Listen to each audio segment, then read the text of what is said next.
Yo, what is up guys? Boris here, coming to you guys with some 4th of July Pokemon hunting. Today, I'm back at this park. I was here yesterday, I didn't film anything. I recorded a few things on my phone, I might put them in the video. But today is 4th of July, I figured I'm coming to the park and let's record some stuff. And I showed up a little bit too late for a raid. There was a Regice raid, level 5 raid, but I showed up probably like about 5 minutes too late. But it's fine. I've been Leaf. I've been farming for about 45 minutes, and yeah, this is one of my favorite parks to farm at. There's a lot of shinies that variations that you can find. So Swablues, Arons, some Charmanders here. You see a lot of those at this park. So I need all those shinies. That'd be really nice. On top of that, guys, obviously, like the Kanto missions are out. So there's a mission that you can get that's pretty easy to get for Pikachu, which can also be shiny. I just got 2 of those. It was not shiny.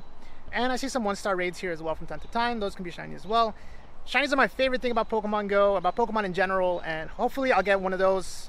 I'll get a new one soon. Now, one of the things that, one of my favorite things about playing the game, one of the reasons I like playing the game is I get to meet a lot of new people. So like I said earlier, I showed up a little bit late to the raid boss, but it was cool. I got to chat with them for about 10 minutes and they were telling me about the best spots to hit up, and I joined a Facebook group. You can also join Discords and stuff.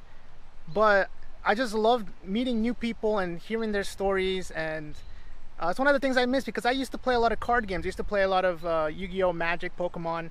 And so one of my favorite things was going to the shop, going to my locals and meeting new people, and meeting the regulars and meeting the guys who were there for the first time, talking to them, seeing what their favorite cards were, looking at their collections, and overall just hearing their stories. I love just listening to people's stories. Everyone has a story to tell.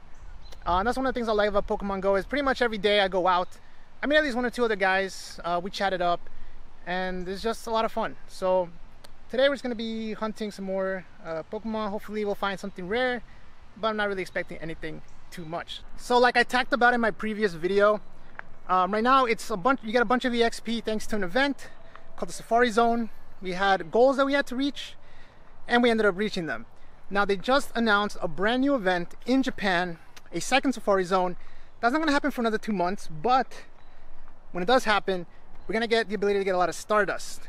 And on top of that, brand new shiny was announced, Shiny Wingull. You guys, like I said, I love my shinies. That one, I'm hoping it's going to be the same spawn rates as Roselia, because Roselia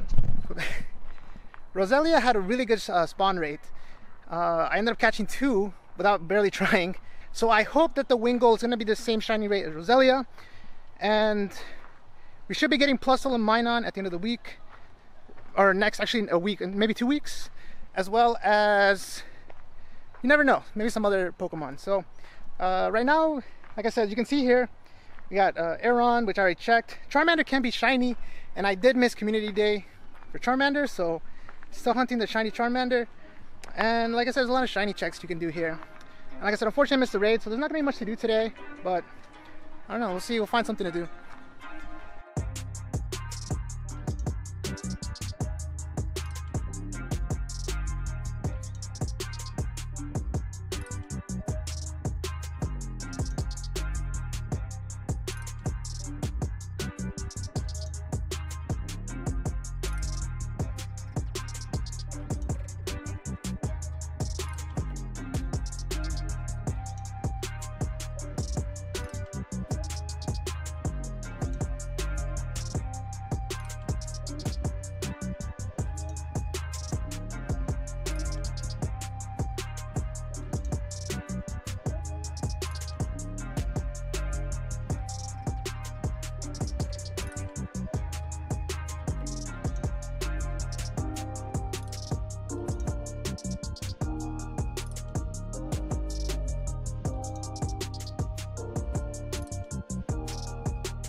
So one of my goals with these Pokemon Go videos is gonna be to help out returning players like me or like myself, who only started playing about a month ago and missed a bunch of stuff.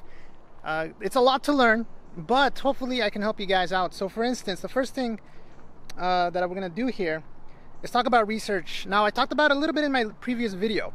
if you do 7 days worth of research, it means one research task every day for 7 days, and it doesn't have to be in a row. But if you do it, you get a chance at Snorlax with Body Slam. So I talked about them in my previous video.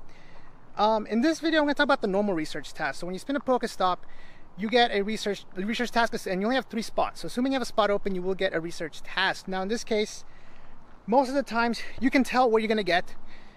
It doesn't tell you in game, but if you go online, you can see what the research quests do. So in this case, it was evolve a grass Pokemon.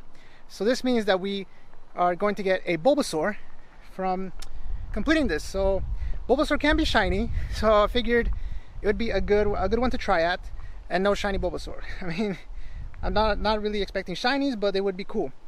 Ooh, shiny Swablu potentially. No. One day I will get a shiny at this park, not including Roselia. Roselia was super boost.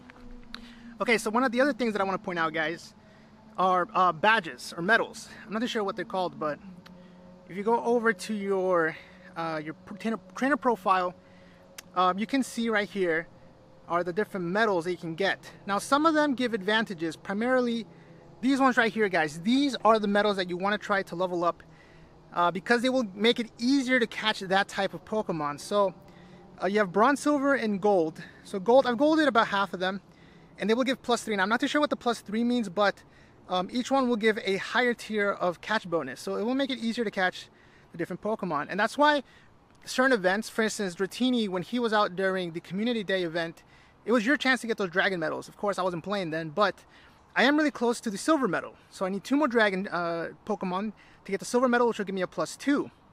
I've managed to get a few of those from Alolan Executor when I came back, which was a Dragon and really easy to catch.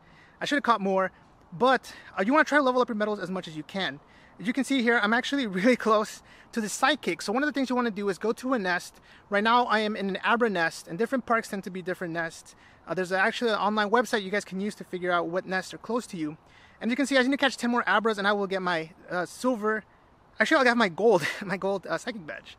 So one of the best ways, like I said, is to go to a nest and try to fill out these badges. Also, Fire, there was a lot of Charmanders. This was a Charmander's nest a few weeks ago. And yeah, that's the best way to do it. So hopefully I can get a Dragon nest soon, because there's also a mission I have here, catch a Dragon type Pokemon, which unfortunately I haven't seen any in the past 2 days. So that's just something that I want to share with you guys. Make sure to level up those badges if you can. That means essentially if you find a Pokemon that you don't want to catch, but you are missing the medal, maybe catch it to try to work towards that progress. So guys, it's pretty much the end of the day here. I didn't really find anything too crazy, but I figure since it is the 4th of July, it's the day of fireworks and celebration and everything, you know, it's time to power up the original fire Pokemon. I shouldn't say power up, it's time to evolve. I'm finally gonna get my Pokédex Charizard. I'm super excited. This is a Pokemon that, you know, it's one of the originals, but starter Pokemon are kind of hard to get. But thankfully here, I've gotten a good amount of Charmanders at this park. I got this really good Charmander. It's not perfect IVs, but it's up there. I haven't checked the exact IV total. It's at least 84. You know, I'm not really too big into checking IVs and stuff. I'm sure down the road when it comes to PvP in the game and stuff, yeah, I'm gonna regret it. But I mean, this is a pretty good one. I'll show you guys real quick. Hopefully it doesn't lag too much. Looks like the best with them. Quality HP is best that I've ever seen. So it has max HP, really high IVs, and high level, which means I don't have to invest Stardust right now. Right now, guys, Stardust is the most valuable resource in the game, especially with trading now a thing. So another tip, if you are returning to the game, do not waste your Stardust until you really know what you're doing with it. I wasted a lot of my Stardust the first day, the first week that I came back, and I kind of regret it. So here we go. Pokédex Charizard while I have the lucky egg popped. And great way to finish off 4th of July. Hopefully you guys had a good day. And until next time, guys, peace.